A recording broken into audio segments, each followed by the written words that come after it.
कृष्णं द्वैपायनं वन्दे कृष्णं वन्दे कृतार्थसुतम् नारायणं नमस्कृत्य नरं चैव नरोत्तमं देवीं सरस्वतीं व्यासं ततो जयमुदीरयेत्। श्री बालकृष्ण भगवान की, श्री भागवत जी भगवान की, ज्वालपा मैया की, इष्ट देवताओं की, राम देवताओं की, पितृ देवताओं की, गंगा मैया की, सत्य सनातन धर्म की, पवन सुत हनुमान की, जय जय श्री राधे श्याम। इस सप्ताह ज्ञान यज्ञ के द्वितीय दिवस की कथा श्रवण करने से पूर्व कुछ क्षण हम अपने मन को और वाणी को भगवान के श्री चरणों में लगाते हुए भगवान का संकीर्तन करेंगे। मैं तो जपो सदा तेरा नाम, कृपालु कृपा करो। मैं तो जपो सदा तेरा नाम, कृपालु कृपा करो। मैं तो जपो सदा तेरा नाम, दयालु दया करो। मैं तो जपो सदा तेरा नाम, कृपालु कृपा करो। दयालु दया करो, दयालु दया करो, कृपालु कृपा करो, कृपालु कृपा करो। मैं तो जपो सदा तेरा नाम, दयालु दया करो। मैं तो जपो सदा तेरा नाम, दयालु दया करो। मैं तो जपो सदा तेरा नाम, दयालु दया करो। मैं तो जपो सदा तेरा नाम, दयालु दया करो। भक्त खड़े हैं द्वार तुम्हारे, भक्त खड़े हैं द्वार तुम्हारे, भक्त खड़े हैं द्वार तुम्हारे, भक्त खड़े हैं द्वार तुम्हारे।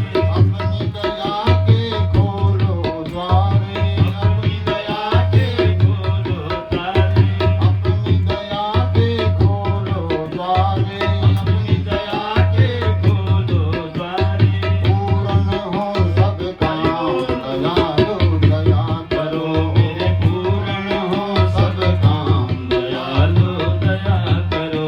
कृपालु कृपा करो, कृपालु कृपा करो, दयालु दया करो, दयालु दया करो।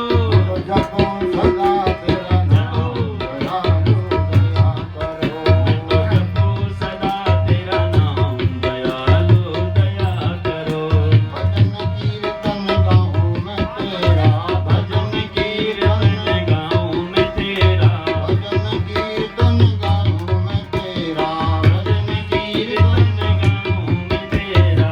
नित उठ नाम गाऊं मैं तेरा, नित उठ नाम गाऊं मैं तेरा। श्री कृष्ण श्री राम, दयालु दया करो। श्री कृष्ण श्री राम, दयालु दया करो। मैं तो जपो सदा तेरा नाम, दयालु दया करो। मैं तो जपो सदा तेरा नाम, दयालु दया करो। साधु संत की संगत देना, साधु संत की संगत देना, साधु संत की संगत देना, साधु संत की संगत देना। अपने नाम की रंगत देना, अपने नाम की रंगत देना। मुझे दास बना लो घनश्याम, दयालु दया करो। मुझे दास बना लो घनश्याम, दयालु दया करो।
आराध्य जगन नियंता जगदाधार अखिल ब्रह्मांड नायक करुणा वरुणालय भक्त वांछा कल्पतरु भगवान श्री कृष्ण चंद्र देव, उनके चरणों में सत सत बार प्रणाम करते हुए उनकी ही वांगमयी मूर्ति परम मंगलमय श्रीमद् भागवत महापुराण, जिस पुराणांतर्गत भगवान श्री कृष्ण की प्रत्येक शब्द शब्द में भगवान श्री कृष्ण की श्यामलता छाई हुई है, ऐसे परम पूज्य भगवान प्रातः स्मरणीय भगवान श्री कृष्ण चंद्र जी की वांगमयी मूर्ति को प्रणाम करते हुए यहाँ पर उपस्थित समस्त इष्ट देवता, ग्राम देवता, स्थान देवता एवं समस्त पितृ देवताओं का स्मरण ध्यान और पूजन करते हुए उनको प्रणाम करते हुए यहाँ पर समुपस्थित इस मंडप में कर्मकांड, ज्योतिष शास्त्र, वेद वेदांग परांगत एवं संगीत शास्त्र के मर्मज्ञ पूज्य विद्वद वृंदों के चरणों में प्रणाम करते हुए आप सभी भक्त वृंदों के हृदय में निवास करने वाले भगवान श्री कृष्ण का स्मरण ध्यान प्रणाम करते हुए हम आज सप्ताह ज्ञान यज्ञ के द्वितीय दिवस की कथा की ओर बढ़ रहे हैं। हिमालय की उत्तुंग शिखरों के मध्य में बसा हुआ ये गांव, जहाँ एक तरफ से भगवती अलस तरंगिणी गंगा का एक तट है और इस पावन क्षेत्र पर बैठ करके श्रीमती सुलोचना देवी ने अपने पुत्रों के द्वारा माननीय श्री अनिल प्रसाद जी थपलियाल एवं उनके कनिष्ठ बंधु श्री कांति प्रसाद जी थपलियाल, जो मूल नंदवान गांव के निवासी हैं। नंदवान गांव एक बड़ा विद्वानों का गांव रहा। आज भी आप लोग कहीं भी बस चुके हों, लेकिन सभी लोग बोलते हैं हम नंदवान गांव के हैं। बहुत विद्वानों की नगरी रही, विद्वानों का गांव रहा। इसी परंपरा के अनुकूल मूल निवासी जो नंदवान गांव के हैं, फिर उसके बाद कुराली रहे, उसके बाद जयंती गांव में पहुंच गए। जयंती जो शब्द आता है जो बड़ा महत्वपूर्ण शब्द है। ये आप लोग सुनते हुए गीता उसमें दुर्गा सप्तशती में जयंती मंगला काली भद्रकाली कपालिनी। जयंती शब्द का अर्थ होता है जयति सर्वोत्कर्षणी इति जयंती। जयंती शब्द का अर्थ होता है जयंती सर्वोत्कर्षणी वर्तते इति जयति, माने जो सबको उत्कृष्ट विजय को देने वाली है, उसी का नाम है जयंती। इस पवित्र भूमि में जिस गांव का नाम जयंती के नाम से प्रसिद्ध है, माने जगदम्बा के नाम से प्रसिद्ध है, और आपकी माँ इष्ट देवी भगवती ज्वालपा भी जो से ही प्रारंभ होती है। ऐसी पवित्र क्षेत्र पर बैठ करके हम लोगों को माननीय परम पद प्राप्त स्वर्गीय श्री सत्येंद्र प्रसाद जी की थपलियाल जी के वार्षिक श्राद्ध के उपलक्ष्य में श्रीमद् भागवत महापुराण सुनने का ये शुभ अवसर आप सभी इष्ट मित्र गण, परिवार के जितने भी सदस्य हैं, श्री कविंद्र प्रसाद जी थपलियाल, श्री राकेश प्रसाद जी थपलियाल, श्री विजेंद्र प्रसाद जी थपलियाल, श्री शैलेंद्र प्रसाद जी, श्री सुनील जी, मुझे कुछ नाम ज्ञात न हो तो क्षमा करना, एवं समस्त परिवार के जनों के द्वारा, अपने इष्ट मित्र गणों के सहयोग के द्वारा, अपने ग्राम वासियों के सहयोग के द्वारा श्रीमद् भागवत महापुराण का ये दिव्य आयोजन रखा गया। हम लोग सब सद्भागी हैं। इस पावन पुनीत पवित्र क्षेत्र पर बैठ करके भगवान की दिव्य कथाओं को सुनने का हमें ये लाभ प्राप्त हो रहा है। इस सुंदर अवसर हम लोगों को मिला। और कल आपने सुना कि भाग्योदयेन बहुजन्म समर्जिते नः, एक जन्म के नहीं कई जन्म जन्मांतरों के जब पुण्य उदय होते हैं, तभी जीव को भगवान की दिव्य कथा श्रवण करने का ये सौभाग्य मिलता है। और आपने धुंधकारी की कथा सुनी, आत्मदेव ब्राह्मण की कथा सुनी। धुंधकारी वांस के अंदर बैठ गया था, 7 ग्रंथियों का जो वांस था। मेरे भाइयों, ये 7 ग्रंथियां भी हमारे अंदर हैं। काम, क्रोध, लोभ, मोह, मद, मत्सर और अविद्या, ये 7 गांठें हैं। सत्संग सुनने से, सत्संग में बैठने से, प्रभु की कथा सुनने से हमारे अंदर के जो अज्ञान रूपी जो ग्रंथियां हैं, अज्ञान रूपी जो गांठ हैं, ये सारी गांठें खुल जाती हैं। निज मोह ब्रह्महरणी करहु कथा भो सरिता तरणी। अपने मोह रूपी ग्रंथों को खोलने के लिए ही भगवान की जो कथाएं हैं, भगवान का जो चरित्र है, इसको श्रवण करने से हमारी ग्रंथियां खुल जाती हैं। आइए आज भागवत जी की प्रथम स्कंद में प्रवेश करते हैं और हमारे ग्रंथों में ये प्रचलन है, हम किसी भी कार्य को प्रारंभ करते हैं, उस कार्य के प्रारंभ करने से पूर्व हम लोग मंगलाचरण करते हैं। तो श्री व्यास जी ने श्रीमद् भागवत की प्रथम स्कंद में भगवान का श्री का मंगलाचरण किया। जन्माद्यस्य यतोऽन्वयादितरतः सार्थे सविज्ञस्वराट् तेने ब्रह्महृदायादिकवये मुह्यन्ति यत्सूरयः। तेजो वारिमृदां यथा विनिमयो यत्र त्रिसर्गो मृषा धाम्ना स्वेन सदा निरस्तकुहकं सत्यं परं धीमहि। मंगलाचरण का प्रचलन है। अब मंगलाचरण क्यों किया जाता है, मंगलाचरण का अर्थ क्या होता है? सबसे पहले तो मंगलाचरण का मतलब होता है मंगल मनी शुभ, मंगल मनी अच्छा, मंगल मनी चरित्रवान। इसकी स्तुति करना ही मंगलाचरण है। हम लोग तो मात्र बाह्य आडंबर देखते हैं, बाहरी दिखावा देखते हैं, हम उसकी स्तुति करते हैं, जबकि शास्त्र ये कहता है जिसका चरित्र अच्छा हो, जो चरित्रवान हो, जो गुणी हो, उसकी ही स्तुति करनी चाहिए। भगवान शंकर के विषय में सब जानते हैं। भगवान शंकर का घर कैसा है, पहनावा कैसा है, चिताभस्मालेपो श्रीगपि मकरोटी परिकरहो मोक्ष खट्वांगो परशुरजनिं भस्म फणिनः। सारे शरीर में भस्म लगाए हुए रहते हैं, गले में सांपों की माला पड़ी रहती है, बागंबर गजांबर भगवान पहनते हैं। शरीर बाहर से इतना सुंदर नहीं है, लेकिन स्मरताणं वरद परमं मंगलमसि, लेकिन उनका चरित्र बहुत अच्छा है। शिव पुराण में कथा आती है, जब भगवती पार्वती तपस्या कर रही थी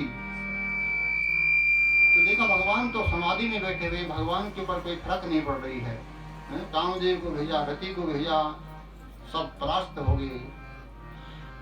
जब भगवान शंकर ने देखा काम मेरे पर अत्यधिक प्रभाव कर रहा है, तो भगवान शंकर की जो ज्ञान रूपी चक्षु है, तीसरा जो नेत्र इसको बोला जाता है, तृतीय नेत्र, वही ज्ञान रूपी नेत्र है, वो भगवान के तृतीय नेत्र से और कामदेव भस्म हो गया था। तो कहने का तात्पर्य ये है, जिसका चरित्र अच्छा होता है उसी की स्तुति करनी चाहिए। मेरे भाइयों, यहाँ श्री व्यास जी ने भगवान की स्तुति गाई। जन्माद्यस्य, जो श्रीमद् भागवत की कथा आप लोग सुनते हैं, ये साधारण कथाएं नहीं है, ये सामान्य कथा नहीं है, ये वेदांत का सार है। वेदांतों का जो सार होता है, वेदों का जो सार होता है, वही भागवत जी की कथा है। सरल रूप में, श्लोकात्मक में महर्षि व्यास जी ने वेदों का सार, शास्त्रों का सार और वेदांत का सार भागवत जी में दिखा गया है। सबसे पहले जन्माद्यस्य पे हम आते हैं। जन्माद्यस्य यतोऽन्वयादितरतः, जन्माद्यस्य, इसमें 3 अक्षर हैं। जन्मादि अस्य यतः, इससे बनता जन्माद्यस्य।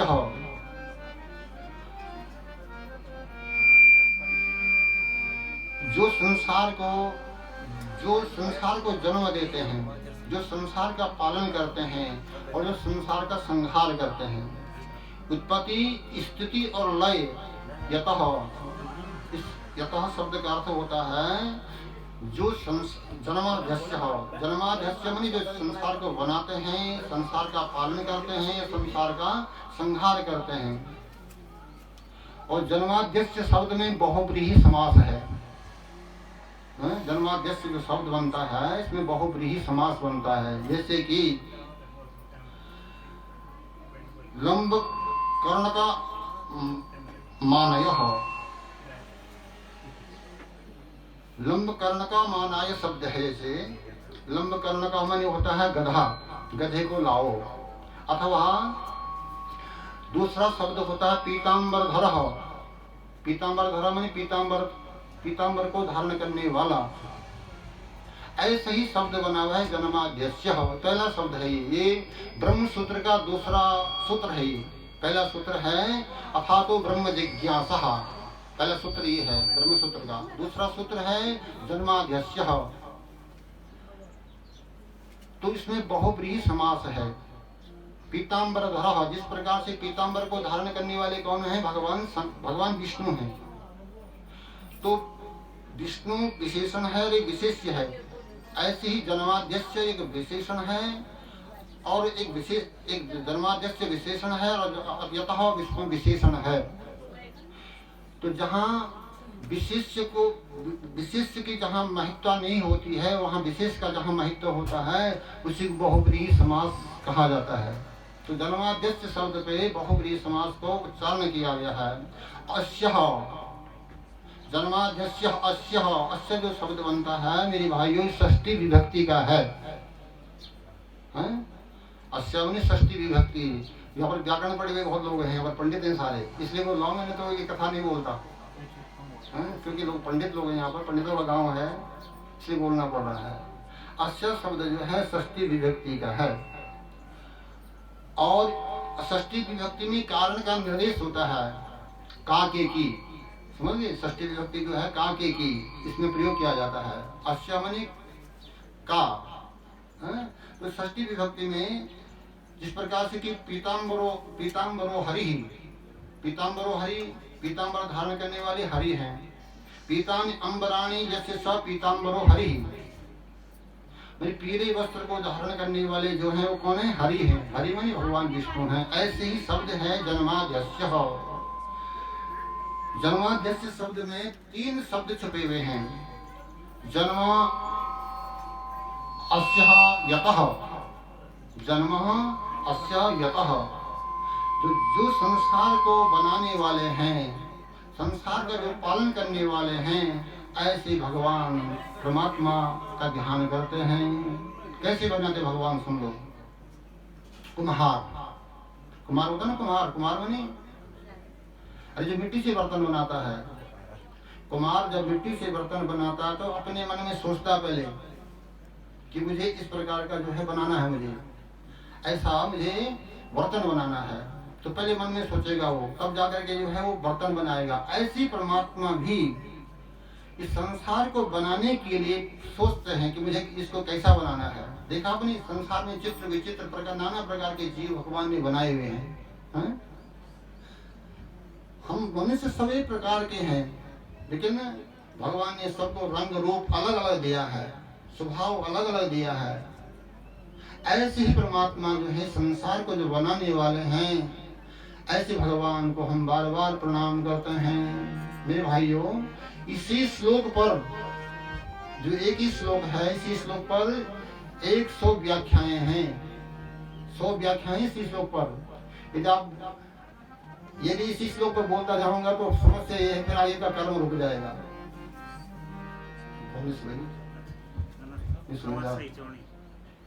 तो जन्माद्यस्य यतो नयादितरतः।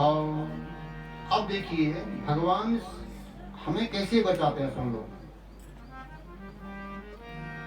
कोई आदमी जंगल में गया, जंगल में जाकर के डाकुओं ने उसको पकड़ लिया और डाकुओं ने उसको लूट लाट दिया। बड़ा दुखी हो गया वो। आगे जाकर के कोई सज्जन पुरुष को मिल जाता है और सज्जन पुरुष मिल करके उसकी सहायता करता है। ऐसे ही संसार में हम लोग आते हैं और विषय रूपी जो डाकू हैं, विषय वासना रूपी जो डाकू हैं, हमें लूट लेते हैं। और आकर के सदगुरु हमें मिलते हैं, सदगुरु के द्वारा हमारा उद्धार हो जाता है।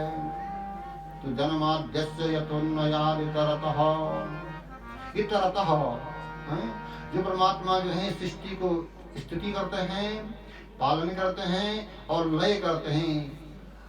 सार्थी विज्ञा स्वराट अर्थ गृहित जो वस्तुएं होती हैं, जो काम की चीजें, उन्हें जो काम की वस्तुएं हैं, अर्थ गृहित जो वस्तुएं हैं, जिन वस्तुओं में भगवान निवास करते हैं।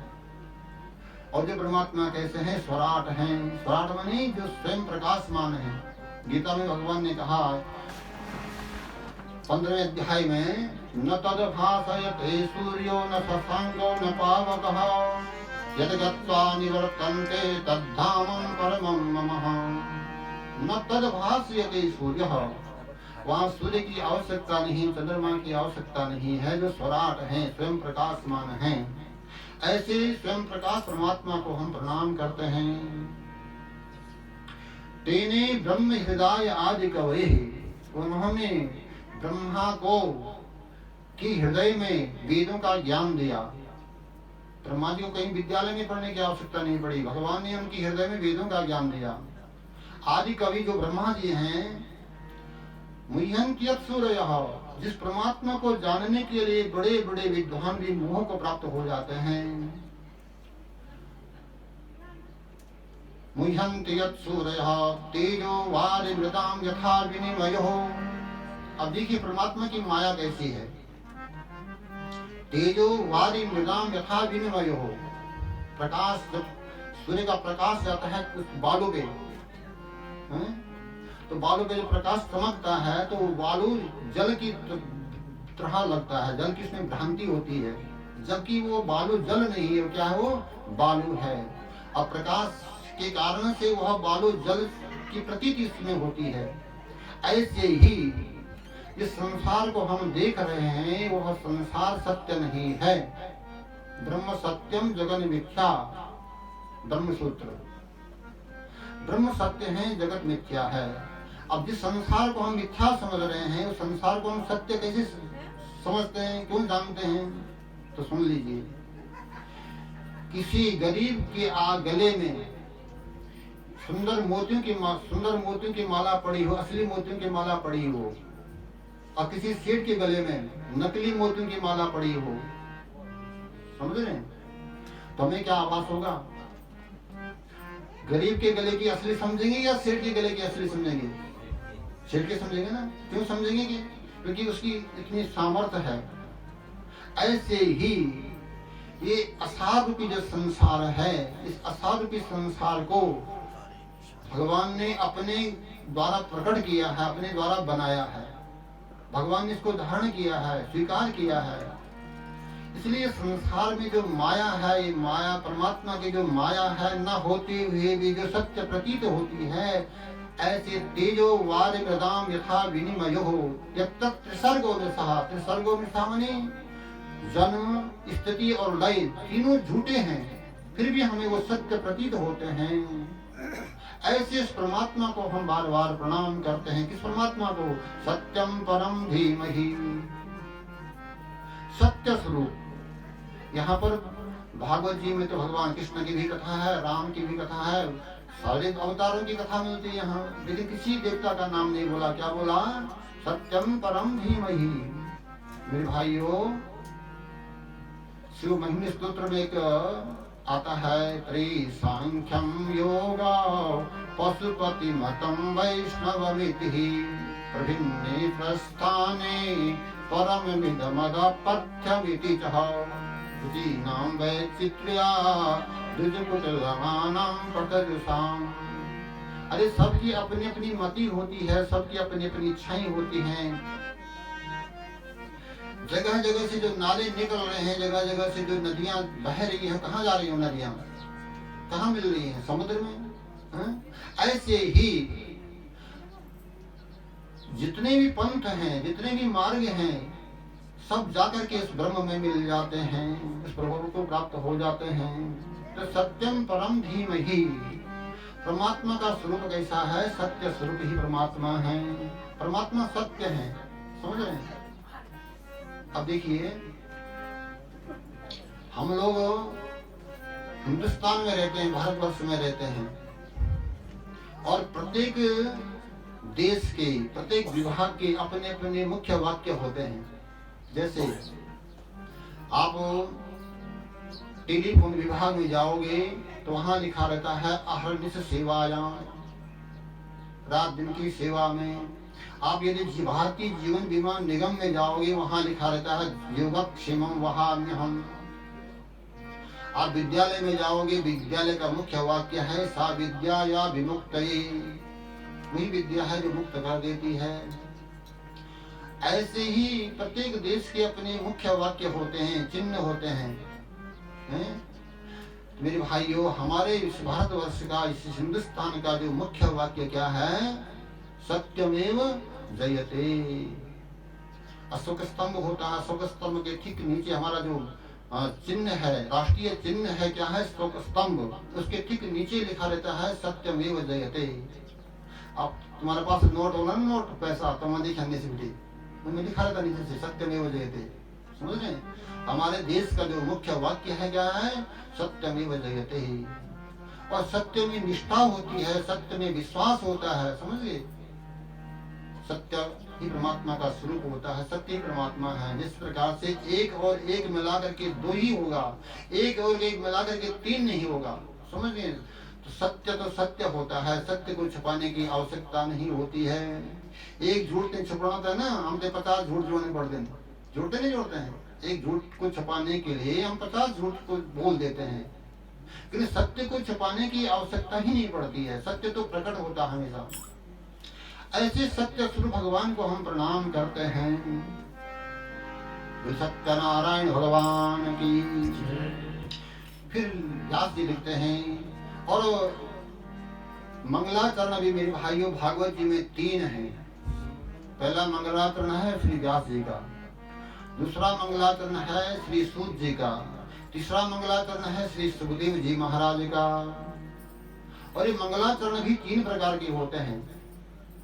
एक होता उपदेशात्मक, उपदेश देते हैं हम किसी को, तो उपदेश में भी मंगलाचरण का प्रयोग किया जाता है। एक होता वस्तु निर्देशात्मक, किसी वस्तु को बताने के लिए मंगलाचरण। एक होता आशीर्वादात्मक, हमारे घरों में गुरु जी आते हैं और पूजा करते हैं, क्या करते हैं? फिर मंगलाचरण बोलते हैं। तो 3 प्रकार के मंगलाचरण होते हैं। ऐसे ही भागवत जी में भी 3 मंगलाचरण हैं। पहला मंगलाचरण है श्री व्यास जी का, दूसरा मंगलाचरण है श्री सूत जी का, तीसरा मंगलाचरण है श्री सुखदेव जी महाराज का। और जिस भागवत को आप सुन रहे हैं, इस भागवत का विषय क्या है, इस भागवत की महत्ता क्या है, इस भागवत में इतनी महानता क्या है? तो धर्मं प्रोञ्जत केत्रवोत परमो निर्मत्सराणां सतां। धर्म प्रोञ्जितः, प्रोञ्जित बोलते साफ किया हुआ, एकदम शुद्ध किया हुआ, जिसमें निष्काम धर्म का पूर्ण रूप से वर्णन किया गया है। निर्मत्सराणां सतां। और किसको सुनाना चाहिए? इसका अधिकारी कौन है? कौन सुनते हैं? निर्मत्सराणां सतां। जो निर्मत्सर लोग हैं, जिनके अंदर मत्सर नहीं है, ईर्ष्या नहीं है। अरे मच्छर होंगे ना, मच्छर, एक भैरव मच्छर होंगे, भीतरों मच्छर होंगे। एक बाहर से काटता है, एक अंदर से भी काटता है। पड़ोसी यदि खूब उन्नति कर रहा है ना, भाई यदि उन्नति करा तो ईर्ष्या होती है। समझिए, हमको क्या होती है? ईर्ष्या। तो 2 प्रकार के मत्सर होते हैं हमारे जीवन में, एक बाहर का मत्सर और एक भीतर का मत्सर। पड़ोसी यदि उन्नति कर रहा हो तो बड़ी ईर्ष्या होती है, बड़ा हमको ईर्ष्या पैदा होती है। तो मेरे भाइयों, एक दृष्टांत से मैं आपको समझाता हूँ, सुन लो। एक पड़ोसी एक दूसरे पड़ोसी से बड़ी ईर्ष्या करता था, बड़ी डहा थी उसको। अब उसने सोचा तो कैसे नीचा दिखाऊं मैं।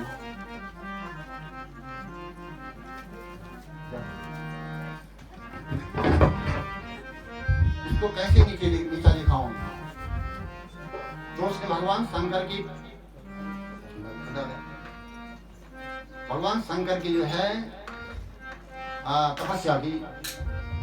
भगवान शंकर प्रकट हो गए, खुश हो गए, बोले भक्त तुम्हें क्या वरदान चाहिए? तो वरदान ऐसा मांगना तो जो तू मांगेगा ना तेरे पड़ोसी को डबल मिलेगा। जो तू मांगेगा तेरे पड़ोसी को डबल मिलेगा। अब तो पड़ोसी से बड़ी ईर्ष्या करता था, उसने क्या मांगू मैं इससे, मेरे भगवान यदि मैं मकान मांगता हूँ तो मैं यदि मकान मांगूंगा तो मेरी पड़ोसी की 2 मकान बन जाएंगे। तो बोले भगवान एक वरदान मांगता हूँ तुमसे, मैं तुमसे 2 वरदान मांगता हूँ। बोले एक तो वरदान मांगता हूँ कि जब मैं चाहूँ तब तुमसे दूसरा वरदान मांगूंगा।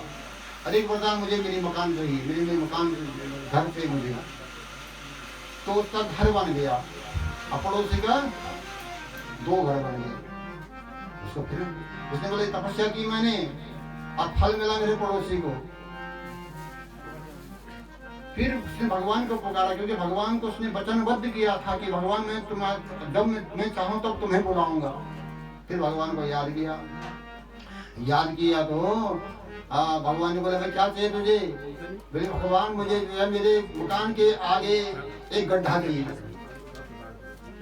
क्योंकि उसको पता था ना यदि मेरे घर के आगे एक गड्ढा होगा तो मेरे पड़ोसी घर के आगे 2 गड्ढे हो जाएंगे, तब तो मर घुसो। अरे का कभी तो पढ़ लो तब तो मरेगा। तो बेचारा बच गया, उसने देखा कब गिरेगा ये गड्ढे में, ये तो गिरा नहीं वो। फिर उसने भगवान को पुकारा, भगवान शंकर फिर आए, बोले क्या चाहिए भाई तुझे? सोची विचारे तेने कि बगल वालों को गिरे वो। भगवान एक काम कर, मेरी आंख फोड़ दो, मेरी एक आंख खत्म कर दो। तो मेरी एक आंख खत्म होगी ना तो पड़ोसी क्या होगी? दोनों आंख खत्म हो जाएंगी। तो ऐसी ईर्ष्या होती है। मैंने वरदान भी जो है ईर्ष्या पूर्वक मांगते हैं, समझिए। तो निर्मत्सराणाम सताम, जो निर्मत्सर लोग हैं, जिनके अंदर ईर्ष्या नहीं है, द्वेष नहीं है, ऐसे श्रीमद् भागवत महापुराण का की महत्ता है। वेद्यम वास्तवमत्व वस्तु शिवदम तापत्रयोन्मूलनम। वेद्यम जो जानने योग्य है, और यहाँ पर जो है तापत्रयोन्मूलनम, 3 प्रकार के तापों का जो उन्मूलन करने वाले हैं। 3 प्रकार के ताप कल बताए ना मैंने आप लोगों को, आदि दैविक, आदि भौतिक और आध्यात्मिक। दैहिक, दैविक और भौतिक, शरीर से और भौतिक से, और दैविक पाप, दैविक कष्ट, देवी आपदाएं। अरे अभी तो आप लोग देख रहे हैं ना देवी आपदा ने जो गत वर्ष था कोरोना, सब लोग ठहरा दिया, सब लोग ठहर गए, सारे काम धंधे बंद हो गए, सब बंद हो गए। समझ इसे को क्या कहेंगे? देवी आपदा। कभी आप लोगों ने सुना तपोवन में, मैं उसी वहीं था उस समय। तपोवन के आगे एक रेणी गांव पड़ता है, तो वहाँ जो है ग्लेशियर, आगे ग्लेशियर है, ग्लेशियर फूटा, उसने पानी का स्थिर किया, फिर बहाव हुआ, बड़ी खतरनाक स्थिति थी वहाँ की, बहुत बुरी स्थिति थी। तो कई लोग इसमें बह गए, दब गए। इसको क्या कहते हैं? देवी आपदाएं। अतिवृष्टि होना, अनावृष्टि होना, भूकंप होना, बाढ़ आ जाना। एक बार ना बद्रीनाथ में बैठे थे, ऐसे ही आप लोग गए होंगे स्वर्गारोहण की तरफ, जब वसुधारा गए वाला आप लोग, तो वहां दिन की 4 बजे कोई बारिश नहीं, और 4 बजे ऐसी बाढ़ आई कि पत्थर पे तैर रहे थे। समझिए, हमने सोचा आज जो है पूरी हरिद्वार तक खत्म हो जाएगा ये, लेकिन प्रभु कृपा प्रसाद से उसने माणा गांव का पुल तोड़ा और आगे जाकर के जल ठहर गया। हमने बोला आज ब्रह्म कपाल भी जाएगा, सब खत्म हो जाएगा आज। तो देखते देखते बिना बारिश का ऐसी बाढ़ आ जाती है। इसको क्या कहते हैं? देवी आपदाएं। तो कल बताया था आपको, कोई तन दुखी, कोई मन दुखी, कोई धन बिन रहत उदास, थोड़े थोड़े सब दुखी, सुखी राम की दास। अरे हम मन से भी तो दुखी रहना, शरीर से दुखी नहीं वाला ना, तो मन से दुख जरूर होंगे। विवाह बचा ने ना कि हमारा बेटों को विवाह हमारा अनुकूल हो जाओ, हमारे अनुकूल बेटा का विवाह हो। और लड़का तब तक जो कहीं लड़की को पसंद कर देता है और विवाह कर देता है, तो माँ बापों के अरमान रह गए ना, माँ बापों के मन में दुख होगा। इसको मन का दुख है। मेरे भाई बहनों, तो तीनों प्रकार के जो ताप को जो उन्मूलन करने वाले हैं, समाप्त करने वाले हैं, ऐसे पर ब्रह्म परमात्मा को, सत्य स्वरूप भगवान को हम प्रणाम करते हैं। बोले सत्यनारायण भगवान की। अभी हमारे बीच में श्री माननीय भक्तराम जी हैं, भक्तराम जी का पहुंचे हुए हैं। कुछ दिन बाद इनकी उठार दिन से आप श्रीमद् भागवत की कथा भी सुनेंगे। बड़ा सुंदर, आपका बहुत बहुत स्वागत इस पावन चित्र पर, इस पर कथा मंडप में। और आइए, और भागवत जी है कैसी, जिस कथा को आप सुन रहे हैं वो है कैसा। तो व्यास जी ने लिखा, निगम कल्पतरुर्गलितं फलं शुकमुखादमृतं द्रव संयुतं पिबत भागवतं रसमालयं मुहुरहो रसिका भुवि भावुकाः। निगम कल्पतरुर्गलितं फलम्। निगम का मतलब होता है वेद। आगम और निगम शास्त्र है ये। तो निगम का अर्थ होता है वेद रूपी वृक्ष पर भागवत रूपी फल लगा हुआ है। कौन सा फल? गलितम फलम। गलितम माने पका हुआ फल लगा हुआ है। और जिस फल का रस स्वादन भगवान श्री व्यास जी के पुत्र निवृत्ति मार्ग के परम आचार्य श्री सुखदेव जी महाराज ने जिस रस का रस स्वादन किया है, फल क्या पारखी होता है? तोता। तोते ने जिस फल पे चोंच मार दिया हो, समझ लो फल बहुत मीठा होता है, समझ गए। और कौन सा तोता है वो? सुखदेव जी जैसे तोते हैं वो, जिन्होंने भागवत रूपी फल का रस स्वादन किया है, जिस फल में धर्म, अर्थ, काम और मोक्ष 4 प्रकार के रस निकलते हैं इस भागवत जी के फल से। पिबत भागवतम रसमालयम। ऐसे रस आलय को, रस के भंडार को पियो। यहाँ सुनो ने कहा, यहाँ सुनो ने कहा, यहाँ क्या कहा? पियो। अब कथा भी प्रण होता है क्या? कथा तो सुनने के लिए होते ना। लेकिन मेरे भाई बहनों, ये कान है ना, भगवान ने हमको कान दिए हैं। इन कानों के द्वारा भगवान के जो परम चरित्र हैं, उत्तम चरित्र हैं, इन कानों के द्वारा, कान कर्ण रूपी पुटों के द्वारा, कान रूपी जो पुट है ना भगवान हम दे देना, ये इनके द्वारा उसको, उस रस को पियो। और एक बार नहीं पियो, बल्कि मुँह रहो, बार बार पियो। अलग अलग रस का स्वाद तुम्हें मिलेगा। रसिका भूमि भाव कहा। और किसको कहा? रसिका। रसिका माने जो इस रस को जानने वाले हैं, इस रस को पहचानने वाले हैं, इस रस के रसिक हैं, इस रस के रस में रमण करने वाले हैं। ऐसे पवित्र भागवत की कथा के रस का रस स्वादन करो। भाई जे तें प्यास बनने लगेगी, पानी को महत्व से जान लो है। अब जिसको प्यास ही नहीं होगी, उसको तुम कितना भी पानी पीले, बोले भाई सब पानी पी लो, तो पी लेगा पानी? कुछ 50 पानी करेगा, कहाँ से लाए हो, क्यों, कैसा पानी है ये, ठंडा की गर्म है? जिसको प्यास होगी तो वो तो कुछ नहीं पूछेगा, सीधे पानी पी जाएगा। तो जिसको, जो भागवत की कथा का रसिक होते हैं, भगवान के परम भक्त होते हैं, इस कथा में वो रमण करते हैं, इस कथा के रस का रस स्वादन करते हैं। मेरे भाई बहनों, यहाँ पर श्री व्यास जी फिर लिखते हैं, नारायणं नमस्कृत्य नरं चैव नरोत्तमं देवीं सरस्वतीं व्यासं ततो जयमुदीरयेत्। भागवत जी लिखेगी कहाँ? बद्रिकाश्रम में। और मेरा बड़ा अहोभाग्य है, मैंने न जाने किस जन्म में कौन से पुण्य किए होंगे, जो कि मैं जहाँ रहता हूँ वहीं पर भागवत लिखी गई थी, पुराणों की कथाएं लिखी गई थी, महाभारत जैसा ग्रंथ लिखा गया था। ऐसे भगवान न जाने ये जन्म का नहीं, किसी पूर्व जन्म का कोई पुण्य रहा होगा, या हमारे पितरों का कोई आशीर्वाद रहा होगा। जिस क्षेत्र में हम लोग रहते हैं, जहाँ अपनी जीवनचर्या मैंने व्यतीत की है, उसी वहीं पर भागवत जी की रचना हुई थी। मेरे भाइयों, भागवत जी की रचना हुई बद्रिकाश्रम में। तो यहाँ पर जो आदमी जहाँ रहता है, वहाँ के इष्ट देवताओं को पहले प्रणाम करना पड़ेगा। वहाँ के जो भूमियाल वो देता है ना, भूमियाल बोलना, उसको पहले मनाना पड़ेगा। तो महर्षि व्यास जी ने सबसे पहले यहाँ पर जो है, जो नर नारायण है भगवान, बद्रिकाश्रम के जो मुख्य देवता है नर नारायण को प्रणाम किया। और जो नरों में उत्तम हैं, जो भगवान के अवतार हैं, ये तूर्य धर्म कला संगे नर नारायण ऋषि। भगवान के जो 24 अवतारों में तूर्य मैंने होता चौथा अवतार, नर नारायण ऋषि के रूप में भगवान ने अवतार लिया था। मूर्ति गर्भ से धर्म के पुत्र हुए थे ये। देवीं सरस्वतीं व्यासम, और वहां भगवती सरस्वती भी बहती है, समझ गए? भगवती देवी भी है वहां। कौन देवी है वहां? भगवान नर नारायण की मां मूर्ति देवी। अभी भी वहां पर जो है ना, साल भर में भगवान अपनी मां को मिलने के लिए जाते हैं। बद्रिक आश्रम में भगवान का जो प्रतिनिधित्व करते हैं उद्धव जी करते हैं, क्योंकि भगवान श्री कृष्ण ने उद्धव जी से कहा था, गच्छोरो मयादिष्टम भद्राक्षममाश्रमः। ऐ उद्धव जी, तुम मेरे बद्रिक आश्रम जाओ, जब जरूरत पड़ेगी किसी उत्सव में तो तुम मेरे बदले का काम कर देना। तो आज भी मेरे भाइयों, बामन द्वादशी के दिन, जो भादों के महीने कृष्ण पक्ष की द्वादशी तिथि आती है, बामन द्वादशी के दिन भगवान का प्रतिनिधित्व करते हैं उद्धव जी। उद्धव जी की डोली माँ से मिलने के लिए आती है। ऐसी भगवती देवी मूर्ति को हम प्रणाम करते हैं, भगवती सरस्वती को हम प्रणाम करते हैं, जिनके बिना हम एक शब्द भी नहीं बोल सकते हैं।